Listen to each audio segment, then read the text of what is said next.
Hey, welcome again to another episode of Expedition Marriage. I'm Chris. I'm here with my lovely wife, Jamie, and we are glad that you're joining us for a new season. That's right. New season, new year. And what else is new? And a new house. Yes, we are finally, after 14 months of living out of suitcases, we are finally in our new home, and it is good. It is good. It is good. Got the new setup, the new wall we just put up. If you've been following us on Instagram, you've been able to see some of our journey. Yeah, in our new house, we've been sharing some clips and some fun things with our new home that we're enjoying. Yeah, we're glad that you've joined us, and we wanted to talk to something. I don't know. I don't want to say different. I mean, we always want to bring helpful things to you. But I guess it's different because we're talking about negative beliefs. Yes, Happy New Year. We're not going to be all positive over here today. Let's talk about negativity. But it's for a positive reason. It is positive reasons. So we're not ever going to share downers with you. That would be pointless. There is enough of that going on. Yeah, that's true. But yeah, we are going to talk about negative beliefs or distorted automatic thoughts. They're a big deal. A lot of people, when we have the mass amount of people dealing with anxiety and depression and all of that, these things, these ants, as they're called, what's that for? Automatic negative thoughts. Right. A lot of us, and I will say us because I am prone to this. All of us, everybody. Yes. A lot of us have these, and they really can derail our lives personally, and they can derail our marriages if we don't get them under control. Especially in our marriages. Look, when we got married, the two of us became one flesh, right? We're in the process of becoming one flesh. It's not just an overnight for the thing. rest of your lives. Like, if you're drawing breath, you're working on it. So there's no such thing as something that's legitimately bothering one spouse that doesn't affect the other spouse. I mean, I'm not talking about like getting upset at somebody while driving and you get over it by the time you get home. I'm talking about if there's something bugging you. So if your spouse says, hey, I've got a problem, we've got a problem. Right. And even Paul relates to the believers as a body. And if one part of the body's not doing well, then the whole body suffers.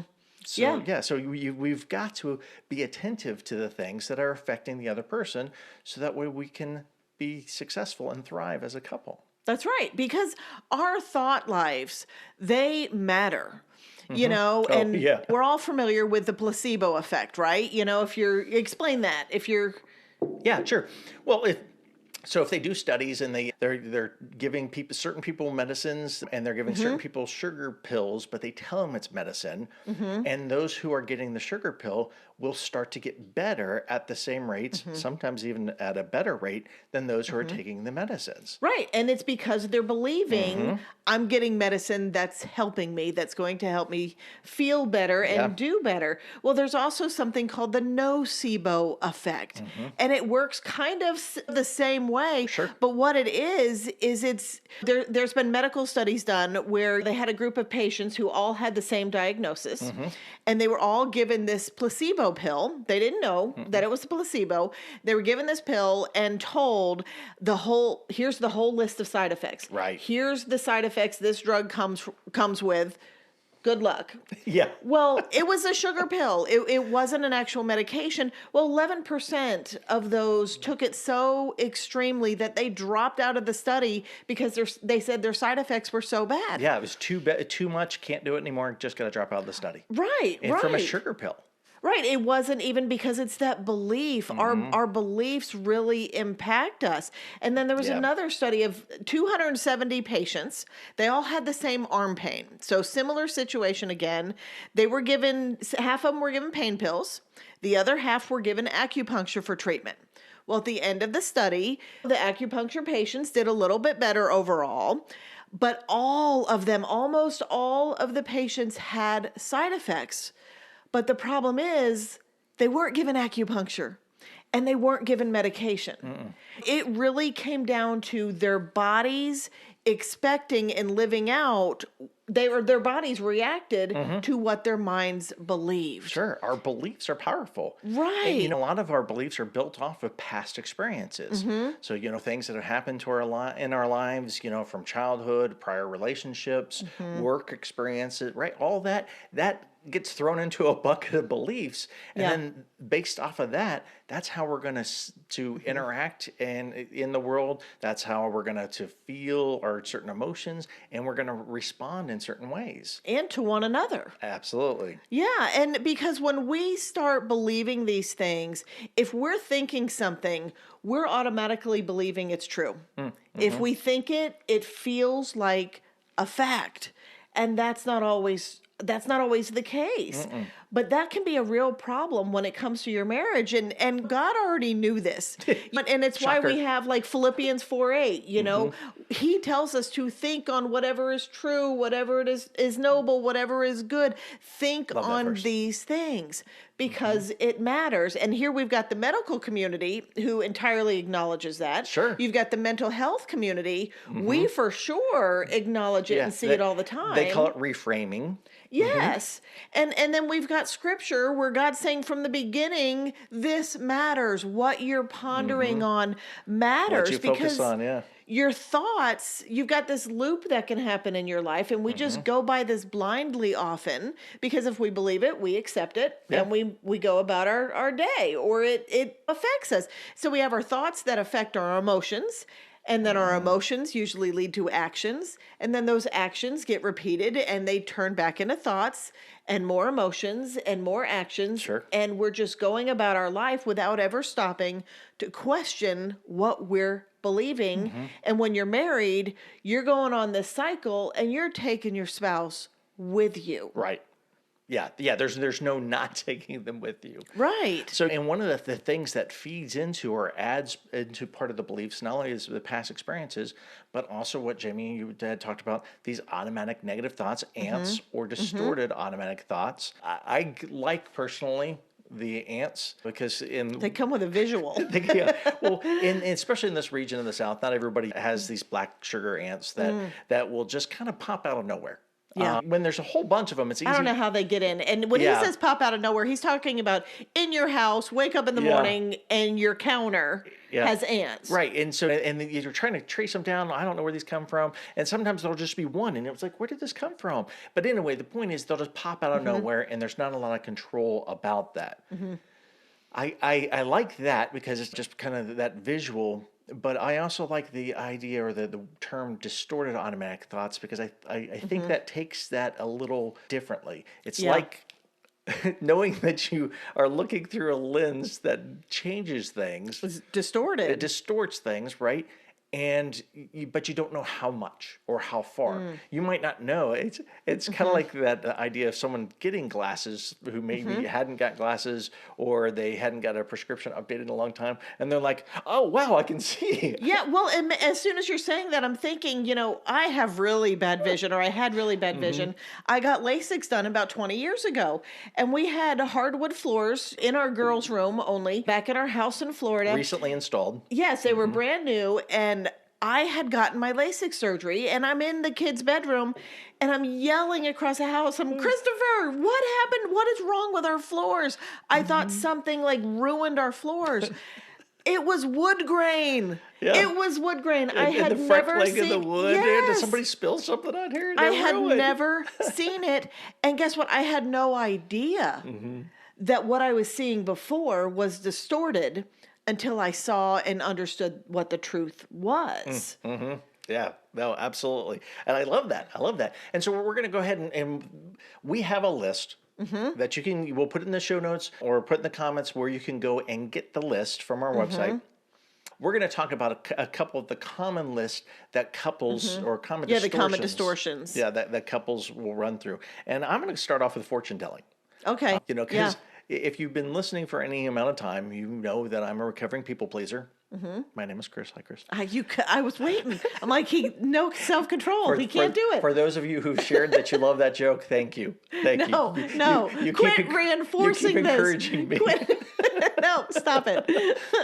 But anyway, so fortune telling is one that we see in almost every couple has fortune telling. Yeah, This we've idea had it. of seeing into the future, of knowing, and it's usually in a negative way. And as a recovering people pleaser, that, that's one of the struggles is, well, if I do this, then this is going to happen, or I can't say it this way, or I can't do that way. And so it's really exhausting. I mean, there's Yeah. trying to account for all of the variables to make Right. sure. Well, it's kind of like you're trying to control because you already see the outcome. You've got that locked in. I know what's going to happen. If Yeah. she finds this out, this is going to happen, and now I've got to act accordingly or prevent I'm her gonna from get in ever trouble, finding and it. yeah, Right. yeah, that's sure. Or and we'll even see it with wives where, oh, my husband won't ever do that, and they won't do that, and there's like, well, have you asked your husband? And then it's like, well, no, because I know that they won't. But then they ask, and the husbands are usually like, yeah, Right. I'm on board with it. Not always. Right. Not Right. always. Yes, sometimes they're right. But and look, even if you are right in your fortune telling,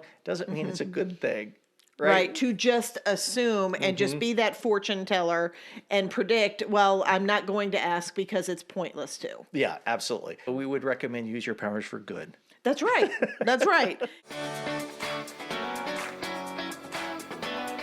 The new year is here, and we hope you've already begun making plans to invest in your marriage in 2023. And now that we're finally in our new home, we have a great investment you might want to add to your list, and that's a marriage reboot retreat. The Married for a Purpose retreat is a private 2-day intensive experience where you and your spouse will work exclusively with us in the comfort of our home for 2 consecutive full days. We'll help you identify where you've been, define where you currently are, and discover where you want to go together. And this reboot retreat is designed for a wide variety of marriages. Whether you're in crisis and on the brink of a divorce, in a struggling marriage that needs a unified vision, a complacent marriage that needs a boost, or even in a good marriage that just wants to become great, this marriage reboot will get you to where you want to be. To read more about it, or even to set up a discovery call, click the link in the show notes. We'd love to be part of helping your marriage thrive in 2023. And here's another one. And what we're going to do, we're just going to give you a few examples of these. And then like Chris is saying, go grab that list, sit down together and go over it and see where you can find yourself at. Yeah. Because we all have these. And here's the good news and the bad news with this. The goal isn't to entirely get rid of these. It's okay if they come back automatically, but the goal is to learn how to do something different with them. The goal is to not be held captive to them. And we're going to talk about that because Scripture also gives us a way to get out of this as well, and we want to share that. But here's another one. This is called catastrophic thinking or catastrophizing. And here's what this looks like a little bit. It's blowing everything out of proportion. Yeah. And when we do that, it's usually negative. And a simple thing, when I would counsel women, and so many of them would get so stressed out about things, and a common thing that would drive them crazy or be hard is if a husband was late from work. Yeah. You'd think it's a simple thing, but the husband's late and they're not answering their phone. And all of a sudden, this poor woman is thinking, my husband is dead. He is dead on the side of the road. He has wrecked his car. Something has happened. He's been kidnapped. He's having an affair. And they start going through, this woman at work, I know she's like that. She's going to come on to him. She probably talked him into going out to dinner and all of this. All of these like horrific stories. And now by the time this man gets in the door, this woman has been pondering over all these catastrophic events. How is she going to greet her husband? Oh my goodness, it's so good to see you. I missed you so much. No, where have you been? Yeah, why haven't you answered your phone? What's wrong with your phone? What's wrong with you? Right. And here's the deal. Here's how you can control that more. Like Chris was saying for the other one, ask. Ask. Don't just assume that you know the answers. You've got to ask your spouse how they feel. Well, in this one, you've got to allow some other options. Now, is it possible? Could they be on the side of the road, broken down in an accident, having an affair? Sure. But the odds are against those things. Yeah. The odds are so much greater. And so in those moments, you want to think, what else?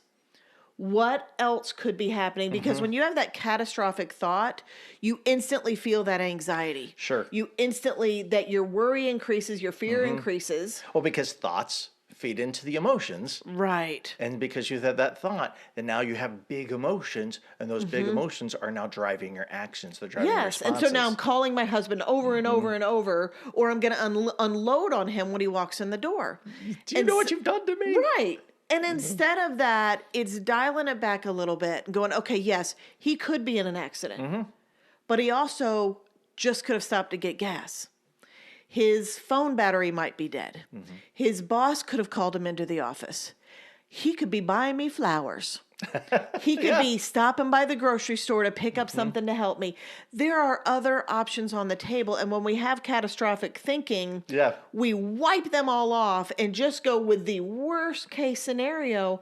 And when we do that, it really does impact our spouse. Sure. Yeah. And our relationship. Right. Yep. Right. All right. Well, let's talk about another one that's, I guess, kind of points to me is that personalizing, right? So we'll take things personally.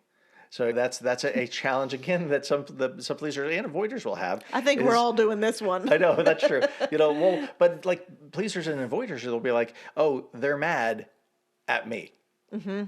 Right? To personalize it instead of, and I think we've shared this story before where Jamie's been frustrated like with the computer because we're a dial up and that kind of stuff. Oh yeah, back in the day. And the computer just was taking forever and kept having issues. She's frustrated with the computer.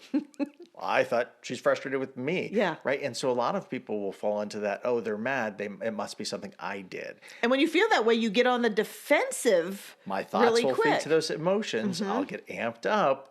I'll get defensive. I'll get loaded for bear. I'll be prepared for a fight. And sometimes I'll even pick the fight. It'll go into my actions with picking a fight where there wasn't a fight to have. Right, where I'm just frustrated at this computer that's taking 10 minutes longer than it should. I've actually caused the problem that I'm afraid of. Right. Yeah. Right. And so instead of doing that, what did you learn how to do instead when you feel that fear of like, oh no, because as a pleaser, it is an oh no feeling that my wife is mad at me, my husband is mad at me. And so what did you do instead of just allowing that to receiving that as truth? What did you learn to do? I clarified. I actually asked if that's what was true. Hey, are you mad at me? Or are you just mad at that? Or are you upset with me? Or did I do something wrong? And Jamie was able to go, no. We won't go into this because we don't have time, but there's one story that kind of went through a whole thing. And I'm like, hey, look, this is what I thought that you were upset at me for such and such. And I maybe in my head, I only made it up in my head, but I could have sworn you turned to me and said, no, who hurt you? Yeah, I did. I remember that. Yeah, like how did you get there? How did you get there? I mean, it is crazy because, our brains are wired to protect us. And they will always fill holes with negative. Yeah. They will always do that. And we do that because it's self-protective. Because that way, just in the case she is upset with me, let me protect myself in this. Let me get out of this. Let me fix this. Let me defend myself. And we do all these crazy things, which we're doing them based off of something that is highly unlikely to be true. And so, even if they are the scenarios where, there is truth and I would be mad at him, well, you still need to know. He still needs to ask, are you mad at me? So I can say, yes, now we can fix this. Yeah, now we can actually address the reality. Right. And now so you've been throwing yourself under the bus a little bit there. A little bit. Which, you know what? I'm glad. I'm a little bit glad because I always draw the short stick because I feel like, and I do, I have way more flaws than you do. Had different upbringings and all of that. No, you would never. But I mean, seriously, and I think personalities, you're way more chill of a person. Like I'm envious all the time over. Except with my greeting. Yeah. We've got to do 5 takes for the greeting for the intro. So high. Hi.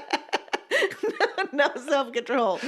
But you're a great man. You are great for me. Thanks, and I love that. But one of these for me, and again, these are ones we still fall victim to, but then we take it and we do something different with it. But this is the all or nothing thinking.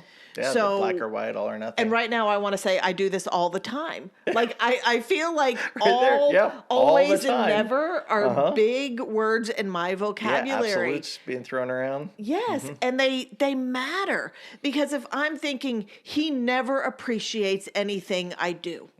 He never does this for me, never does that for me. Over time, and even in that moment, that is going to skew my perception of him. They'll change your feelings. If I start saying he never appreciates me, guess what I'm going to believe? That he never appreciates me. Yeah, how do you overcome that? Right, where really it was maybe he didn't pick his socks up off the floor. Right. Because he wasn't even thinking, because that stuff's not on his radar. Has nothing to do with his level of appreciation. Dragged it over there and I didn't even know. Yes, see, dumb things like that happen. Dumb things. And some percentage, yeah. right. And here I am, like, just putting bricks between us, building a wall between us, because I'm now believing my husband doesn't appreciate anything ever. And he never will, never does. And you can even throw a few of those in there. Right with that, there's some catastrophizing. Oh, sure. There's some catastrophizing. There's some fortune telling. Yep. And all of these morph together. And that's the beautiful thing about this, is when you start learning how to work on them and how to question them, they can be like they're together on a thread. You pull one, and there's usually a few others that are stuck to it that will go crumbling down too. Yeah. Yeah, very rarely do you have just one. And Right. look, we could probably do a whole show. I'm calling it audible, because I want to talk about something called emotional rationalization. And I think this is a particularly, I don't want to say damaging one, but it's as far as it has the most potential to cause problems. And that's emotional rationalization is when we let our feelings define reality. Right. Right? Because Right. I'll feel something as a certain way, so it must be that way. And you kind of even mentioned that with some of the other ones. Kinda Feelings like are how, facts. Yeah, how they'll tie together. And so, well, it feels like it must be this way, so it is this way. It feels like they don't care, so they must not care. Yeah. And we'll let our feelings be in the driver's seat. Yeah. And even with the fortune telling, I'll let my feelings be in the driver's seat. I'm trying to self-protect. And feelings aren't good drivers. Feelings are bad drivers. No, they're not at all. No, they're necessary. ditch. They're Oh, yeah. valid. You know, there's nothing wrong with feeling these things. No. But there's a problem when they get in that driver's seat, Yeah. because they don't steer us in the right direction. And that's what we need to. Here's what Scripture tells us to do. In 2 Corinthians 10:5, we are called to take captive every thought and make it obedient to Christ. And here, Paul, these are like military war fighting words. Yeah, these are just like, oh, let's convince it or talk nice to it. Right. No, you take them captive. Right. And this was, Paul speaking this, he's sharing this from a place where he's writing letters and speaking to the Corinthian church, to the Corinthians, and some of the false teachers there, and some of them are coming back. They're like, yeah, he's a good letter writer, but he's really pretty pathetic. He's not right. He's not good. Yeah. They're slamming on him. And Paul's mentality here is, I am in war. He sees this as a spiritual battle, a spiritual war. And what he's going to do is take captive those thoughts. And that's what he's going after, not the people. He's going after their thoughts. He's going after what they believe, and he's going to take that wrong thinking, those wrong beliefs, and he's going to take them captive and make them flip and believe and become obedient to Christ. And that's what we're called to do with our beliefs. When we're thinking, this is true, my husband is dead on the road, playing in the funeral in my head already. right. Yeah. We need to go, no, let me grab a hold of that, because you know what? Although there's a small chance it could be fact, and that would indeed be tragic. Oh, yeah. You don't have that evidence. You don't have that evidence. And for us to believe and receive something as fact without evidence is wrong. Yeah. And so what do? We give that thought to Jesus and go, you know what, Lord, I don't know this. I'm just going to leave my mind open. I'm going to pray that that's not true. I'm going to take my fear and go, God, would you protect my husband right now? You know that I'm scared. You know that I'm worried. Would you help him, remind him to call me? Would you, and help me to not be overwhelmed in this moment? Yeah. And we take these thoughts and we take them captive and go, what does Jesus have to say? What are other options here? What is truth? Right. Well, yeah. What's the possible truth in this? Because look, another term for distortion is lie. Yes. And if we are putting our weight, our beliefs behind these distortions, we're believing lies. And we're not supposed to believe lies. That's right. Right? John 8:32 says, and you will know the truth, and the truth shall set you free.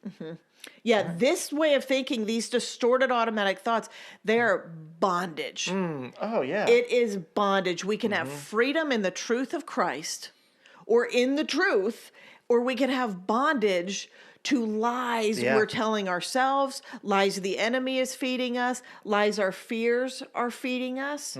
And God has been so gracious to give us an out to this. Yeah. We don't have to be afraid. And here's the big spoiler. Even if it is his fault and I'm mad at him, even if he's been hurt in an accident, God has answers for that too.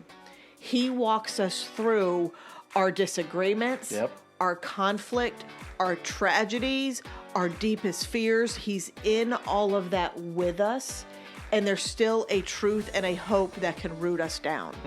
So if you have any of these distorted automatic thoughts, first, go get the download from our show notes. We'll have them in the caption if you're watching on YouTube. Go grab those, sit down together, help each other identify if you're bringing any of them into your marriage, because if you are, they're not helping it.